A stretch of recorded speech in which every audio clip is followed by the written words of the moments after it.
नमस्कार सभी विद्यार्थियों को। जैसे कि हमने कल इसके पार्ट वन में महत्वपूर्ण टॉपिकों पे चर्चा की थी, ठीक है। अब इसके आगे भी हम उसी क्रम में इस पे चर्चा करेंगे, ठीक है ना। इम्पोर्टेंट टॉपिक लिया गया है इसमें भी। देखिए, जैसे घरेलू विद्युत परिपथ। देखिए, घरेलू विद्युत परिपथ मोस्ट इम्पोर्टेंट टॉपिक है, मोस्ट इम्पोर्टेंट, ठीक है नहीं। 5 स्टार का टॉपिक है, लगभग आना तय है, ठीक है। देखिए, इस तरह की सर्किट होता है यार, सामान्यतः आपके घरों में आपने देखा होगा इस तरह का सर्किट होता है। जैसे 3 तार जो होते हैं वो घर में आते हैं। एक क्या होता है, भू संपर्क तार होता है। एक होता है विद्युत में तार, और एक उदासीन तार होता है। कैसा तार होता है? उदासीन तार होता है। जैसे आप देख सकते हैं, इसको बड़ा करके देख लेंगे। एक भू संपर्क तार होता है, एक विद्युत में तार होता है, एक उदासीन तार होता है। उदासीन तार जो होता है वो काले कलर का होता है, जबकि विद्युत में तार जो होता है वो लाल कलर का होता है, और भू संपर्क तार हरे कलर का। देखो भाई, एग्जामिनर डायरेक्ट कभी कभी इनके रंग भी पूछ लेता है कि भू संपर्क तार का रंग कैसा होता है, या विद्युत में तार का रंग कैसा होता है, या उदासीन तार का रंग कैसा होता है। तो आप बता सकते हैं उदासीन तार का रंग कैसा होता है, ब्लैक होता है। विद्युत में का रेड होता है, और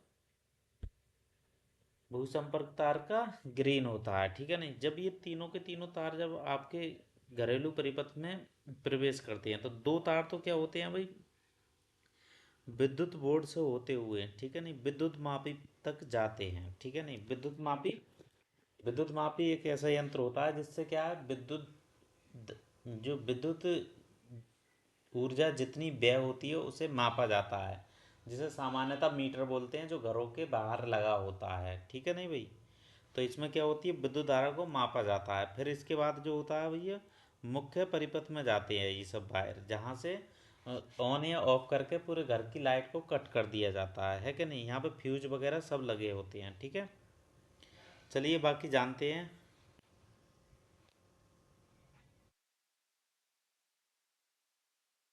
घरेलू परिपथ में बिजली घर में उत्पन्न बिजली दो मोटे तांबे या एल्युमिनियम के तारों द्वारा घरों तक आती है, ठीक है। देखो, जो तांबे का तार जो होता है वो काफ़ी कॉस्टली होता है, तो इसलिए तांबे का तार ना लेके किसका तार लिया जाता है, एल्युमिनियम का तार लिया जाता है। इसमें लाल आवरण का तार विद्युत में तार होता है, जो 220 वोल्ट और 50 हर्ट्ज आवृत्ति पर, तथा दूसरा तार उदासीन होता है, जो काले आवरण में होता है, जिसका विभव क्या होता है, शून्य होता है, ठीक है नहीं। उदासीन का मतलब ही न्यूट्रल है, मतलब शून्य है, ठीक है नहीं। देखिए, ये आप याद कर लेंगे, विद्युत में का वोल्टेज कितना होता है, 220 वोल्ट होता है, और आवृत्ति 20 हर्ट्ज होती है, और जबकि उदासीन का शून्य विभव होता है, ठीक है नहीं। एग्जामिनर डायरेक्ट ये भी पूछ लेता है कि किसका कितना वोल्टेज होता है, ठीक है। ये तार विद्युत मीटर में एक फ्यूज द्वारा जुड़े रहते हैं। देखो, विद्युत मीटर में एक फ्यूज के द्वारा यहाँ पे जोड़ दिए गए हैं, ठीक है ना। ये तार देखिए यहाँ पर जोड़ दिए गए हैं, ठीक है। ये फ्यूज मुख्य फ्यूज कहलाता है। यहाँ पर ये फ्यूज क्या है, मुख्य फ्यूज। ये विद्युत मीटर के जो तार जो हैं वो यहाँ पर जोड़ दिए जाएंगे। ये फ्यूज क्या है, मुख्य फ्यूज कहलाता है। क्यों कहलाता है, क्योंकि यहाँ से पूरे के पूरे घर की लाइट को बंद भी कर सकते हैं, ठीक है नहीं। ये वाला जो बोर्ड है वो इस तरह से देख सकते हैं, जैसे कोई पोल हुआ, जैसे खंबा हुआ जो लाइट वाला आता है आपके घर के आसपास, ठीक है नहीं, वो हुआ, ठीक है नहीं। तो इस तरह से यहाँ से लाइट ली जाती है, तो दो तार आपके घर में गए, ठीक है नहीं भाई। तो ये विद्युत मीटर के में जाएंगे पहले, फिर विद्युत मीटर से मुख्य परिपथ में जाएंगे, ठीक है नहीं। मुख्य फ्यूज, जिसे मुख्य फ्यूज कहते हैं, जहाँ से पूरे घर की लाइट को रोक सकते हैं। ये तार घरों में विद्युत में तार से मुख्य फ्यूज द्वारा जुड़े होते हैं। घरेलू परिपथ में विभिन्न घटक और उनके कार्य। भू योजन। भू योजन का कार्य क्या होता है जानते हैं। विद्युत शॉक, जो विद्युत शॉक जो होता है उससे बचने के लिए विद्युत, जो धातु के आवरण युक्त उपकरणों का भू योजन कर दिया जाता है, मतलब भूमि के संपर्क में एक तार को रखा जाता है। इससे क्या होता है भाई, जैसे किसी भी व्यक्ति का हाथ किसी सर्किट या किसी परिपथ के किसी भी वायर से टच हो गया, विद्युत में वायर से टच हो गया, तो क्या होता है वो लाइट जो होती है आपके शरीर से वो अर्थिंग, मतलब जो विद्युत में तार जो होता है उसमें चली जाती है, जिससे आपको मतलब आपकी जान की सुरक्षा हो जाती है, या मतलब कुछ थोड़ा बहुत झटका लग के छोड़ दिया जाता है, ठीक है नहीं। अगर ये नहीं हो तो क्या होता है कि बॉडी को वो चिपका लेगा, ठीक है नहीं, जो भी तार होगा, जिससे क्या है भाई आपकी जान को खतरा हो सकता है। तो इसलिए ये भूयोजन तार का उपयोग किया जाता है। भूयोजन से तात्पर्य है उसे शून्य विभव पर करना, मतलब जैसे कुछ किया तो एकदम शून्य विभव कर देता है ये। घर की वायरिंग में हरे रंग का तार उदासीन तार होता है। हरे रंग का तार जो होता है वो उदासीन नहीं होता है, वो क्या होता है भाई, ये देखिए हरे रंग का तार क्या होता है, भू संपर्क तार होता है। उदासीन तार तो काले रंग का होता है, ठीक है नहीं। ये भू योजन विद्युत शॉक से बचाता है, ठीक है। लघु पतन क्या होता है, लघु पतन जब लघु पतन होता है तो धारा बढ़ जाती है और फ्यूज तार गल जाता है, परिपथ भंग हो जाता है, इससे वायरिंग को कोई क्षति नहीं पहुंचती। मतलब जैसे कोई भी, जैसे ये समझ लीजिए यहाँ से यहाँ तक ये विद्युत फ्यूज के द्वारा जुड़ा हुआ है, अब ये अंदर लाइट जा रही है, ठीक है। तो जब विद्युत धारा बढ़ती है तो ये तार का गलनांक तो कम होता है, जिससे ये जलकर टूट जाता है या गल जाता है, जिससे क्या है विद्युत धारा आगे नहीं बढ़ पाती है, मतलब परिपथ भंग हो जाता है। इससे क्या है भाई वायरिंग से कोई क्षति नहीं पहुंचती है, मतलब वायरिंग में आग नहीं लगती है। जैसे और विद्युत उपकरण जैसे टीवी, कूलर, फ्रिज वगैरह, पंखे जो हैं वो सुरक्षित रहते हैं, ठीक है नहीं। अगला है अति भारण।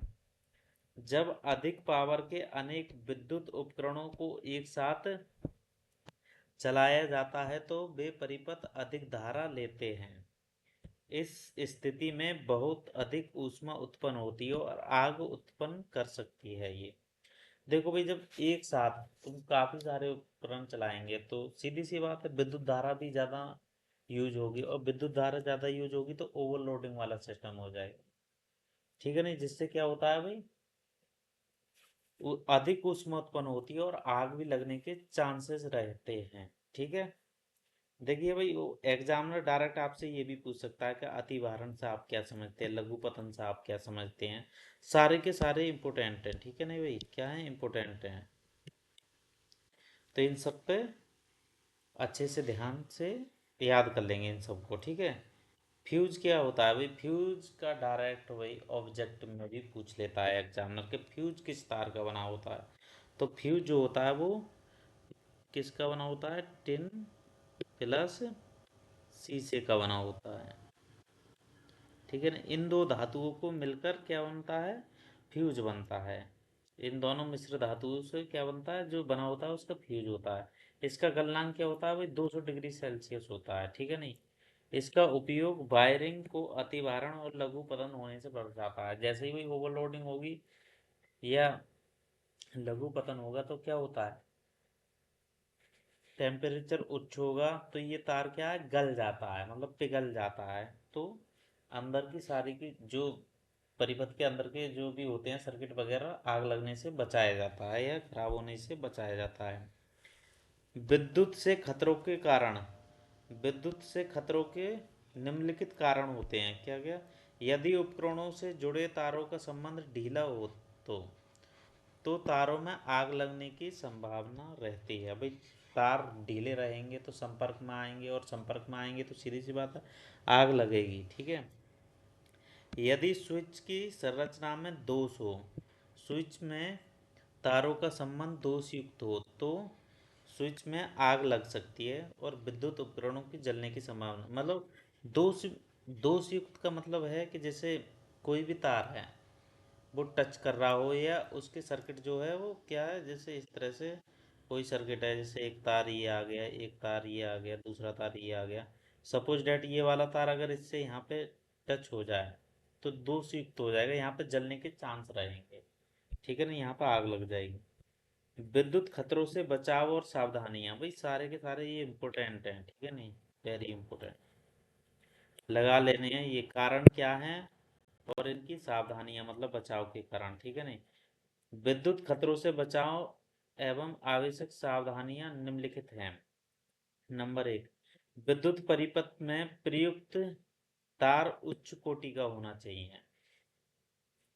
उसके ऊपर विद्युत रोधी पदार्थ का आवरण ठीक प्रकार से लगा होना चाहिए, मतलब ये कोई वायर है, ठीक है नहीं, तो इसके चारों तरफ एक आवरण से ये ढका रहना चाहिए।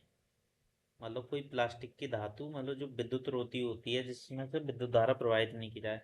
इससे क्या होता है, अभी दूसरा भी तार आया वो टच हो गया यहाँ पे, तो हो जाने दो, टच हो गया, क्योंकि उसके भी चारों तरफ क्या विद्युत रोधी आवरण है। इससे क्या अभी आग नहीं लगेगी, ठीक है नहीं। और तार उच्च कोटि के रखने चाहिए, जैसे एल्युमिनियम कॉपर हो गया, ठीक है नहीं, ये अच्छी कोटि के रहने चाहिए, ठीक है। अगला है, परिपथ में जुड़े सभी अवयवों के टर्मिनल नलों से संयोजक तार अच्छे प्रकार से संयोजित होते हैं, होने चाहिए। मतलब जैसे कोई भी वायर आ रहा है वो सिस्टम के हिसाब से लगा होना चाहिए, ठीक है। यदि दो तार आपस में जुड़ा हो तो उन पर विद्युत रोधी टैप ठीक प्रकार से लगा होना चाहिए। मतलब जैसे कभी कभार जैसे सामान्यतः आप अपने घर में देखे होंगे, जब दो तार होते हैं, जैसे एक तार ये आया एक तार ये आया और दोनों को इस तरह से जोड़ दिया जाता है, तो ये नग्न अवस्था में होते हैं, तो इसके चारों तरफ भी टैप लगा देना चाहिए। इससे क्या है भाई, देखो खतरों से बचाया जा सकता है। एक तो किसी भी व्यक्ति का हाथ टच वगैरह होने से भी बच सकता है, और भी चीज़ें हैं, ठीक है, जैसे आग वगैरह लगने से भी बच सकता है, ठीक है नहीं। अगला है, ऊर्जा रूपांतरण करने वाले कुछ उपकरण, जैसे डायनेमो। देखो डायनेमो क्या होता है, ये यांत्रिक ऊर्जा को विद्युत ऊर्जा में परिवर्तित करता है। ये एक तरह से डायनामो क्या होता है भाई, यंत्र होता है, जो देखे होंगे आप शादी ब्याह वगैरह में जो जनरेटर लाया जाता है उसमें लगा होता है ये, ठीक है नहीं। मोमबत्ती, मोमबत्ती क्या होती है, रासायनिक ऊर्जा को प्रकाश और ऊष्मीय ऊर्जा में परिवर्तित करती है। माइक्रोफोन ध्वनि ऊर्जा को विद्युत ऊर्जा में परिवर्तित करता है। लाउड स्पीकर विद्युत ऊर्जा को ध्वनि ऊर्जा में, ठीक है नहीं। सोलर सेल सौर ऊर्जा को विद्युत ऊर्जा में, देखो भाई सोलर सेल जो घर के ऊपर जो लगे होते हैं, उस पर जब सूर्य का प्रकाश पड़ता है तो उससे विद्युत ऊर्जा उत्पन्न होती है, ठीक है नहीं। ट्यूबलाइट विद्युत ऊर्जा को प्रकाश ऊर्जा में, ठीक है। विद्युत मोटर, विद्युत मोटर क्या करती है, विद्युत ऊर्जा को यांत्रिक ऊर्जा में परिवर्तित करती है। जैसे आप समर वगैरह में मोटर लगे हुए देखे होंगे, उसमें जब विद्युत धारा प्रवाहित होती है तो वो यंत्रों में बदल देती है, जैसे वाटर आने लगता है, पानी आता है, ठीक है ना। इससे तार क्या होता है, यांत्रिक ऊर्जा को ध्वनि ऊर्जा में परिवर्तित करता है। विद्युत बल्ब विद्युत ऊर्जा को प्रकाश एवं ऊष्मीय ऊर्जा में परिवर्तित करता है। विद्युत सेल रासायनिक ऊर्जा को विद्युत ऊर्जा में परिवर्तित करता है, ठीक है। चलिए कुछ इंपोर्टेंट पॉइंट भी देख लेते हैं। इंपोर्टेंट पॉइंट, देखिए सीधा सा है इंपोर्टेंट पॉइंट, ये डायरेक्ट एक नंबर के क्वेश्चन में पूछ लिए जाते हैं, ठीक है। तो इसलिए ना सबको अच्छे से देखेंगे। विद्युत परिपथ में लघु पतन और अतिभारण से बचाने के लिए विद्युत फ्यूज का उपयोग किया जाता है। किसका उपयोग किया जाता है, विद्युत फ्यूज का उपयोग, ठीक है नहीं। ये पूरा का पूरा एक ही है, ठीक है। इस तरह से देखते हैं। देखो विद्युत फ्यूज का उपयोग सीधा सा बात है भाई, किसके लिए यूज किया जाता है, अतिभारण के लिए, ओवरलोडिंग के लिए। क्यों किया जाता है, देखो भाई ज्यादा ओवरलोडिंग होगा तो वह फ्यूज गल जाता है और उपकरण बच जाते हैं, आग लगने से भी बचाया जा सकता है। अगला है, विद्युत फ्यूज को किससे बनाया जाता है भाई, शीशा और टिन का बना होता है, साथ में कॉपर भी मिलाया जाता है, ठीक है नहीं, लेकिन सामान्यतः तो शीशा और टिन का रहता है, ठीक है नहीं। विद्युत फ्यूज का निम्न गलनांक और उच्च प्रतिरोध होता है। प्रेरित विद्युत धारा की दिशा फ्लेमिंग के दक्षिण हस्त मतलब दाएं हाथ के नियम द्वारा प्राप्त की जाती है। अगला है, विद्युत जनित्र यांत्रिक ऊर्जा को विद्युत ऊर्जा में रूपांतरित करता है। ये विद्युत चुम्बकीय प्रेरण पर आधारित कार्य करता है, ठीक है नहीं। अभी मैंने बताया था आपको विद्युत चुम्बकीय प्रेरण के बारे में, ठीक है नहीं। उस पर कार्य करता है। कौन करता है? जननेत्र करता है। अगला, विद्युत चुम्बक में नरम लोहे की रॉड के चारों ओर विद्युत रोधी तांबे के तारों की एक कुंडली लिपटी रहती है। किसमें लिपटी रहती है? विद्युत चुम्बक में। अगला है, विद्युत में तार किस रंग का होता है? लाल रंग का, मैं अभी बताया था। उदासीन तार कैसे रंग का होता है? काले रंग का। और भू संपर्क तार हरे रंग का होता है। ठीक है। चालक तार के चारों ओर क्षेत्र रेखाएं अनेक संकेंद्री वृत्त वृत्तों के रूप में होती हैं, जिनकी दिशा दक्षिण हस्त के अनुष्ठ नियम के द्वारा ज्ञात किया जाता है। ये हटाइए, ये तो हम देख चुके हैं अभी। ठीक है नहीं, सामान्यतः आपको याद कर लेना है, ये हटा दीजिए, ये भी ज़्यादा वो इम्पोर्टेंट नहीं है। बाकी सब देख लेंगे, इसमें ये बहुत ज़्यादा इम्पोर्टेंट है, हमें तीनों डायरेक्ट पूछ देता है। और ये भी देख लेंगे। चलिए, यहाँ पे आपको कुछ सवाल के जवाब देने हैं। आपको तीनों तारों के नाम लिखने हैं, किस किस रंग के होते हैं। ठीक है नहीं, रंग का नाम लिखना है। मैं लिख देता हूँ। विद्युत में तार। दूसरा है उदासीन तार। तीसरा है भू सम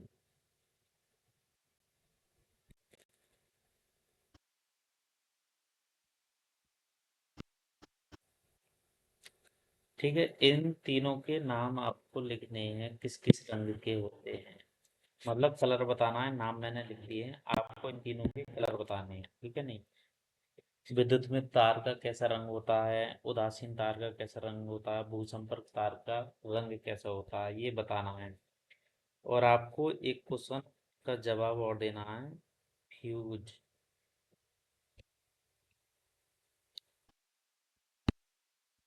किस धातु के मिस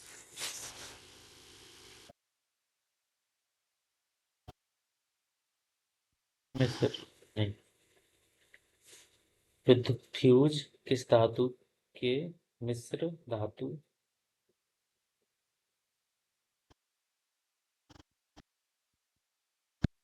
मिश्रण से बना होता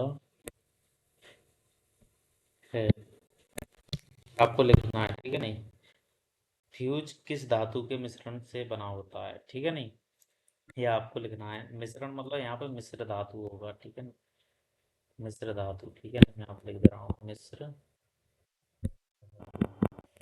ठीक है, विद्युत फ्यूज की मिश्र धातु बतानी है। फ्यूज, ठीक है नहीं, उसकी मिश्र धातु के बारे में बताना है। ठीक है नहीं, इन तीनों को कमेंट जरूर दें, और साथ में इसका भी दें। ठीक है नहीं, कमेंट बॉक्स में जवाब जरूर लिखें। ठीक है नहीं, धन्यवाद। मिलते हैं कल एक नए चैप्टर के साथ। ठीक है, कल हम देखेंगे, या तो मैं बायोलॉजी कराऊंगा आपको, या पहले न्यूमेरिकल करा दूंगा, तो जो भी तो वो देख लेंगे। ठीक है नहीं, लेकिन इसका जवाब जरूर दें। अभी ये पूछा गया है, इनका जवाब जरूर दें। और इसे लाइक और शेयर सब्सक्राइब जरूर करें। ठीक है ना, करना ना भूलें। धन्यवाद। मिलते हैं कल के सेशन में।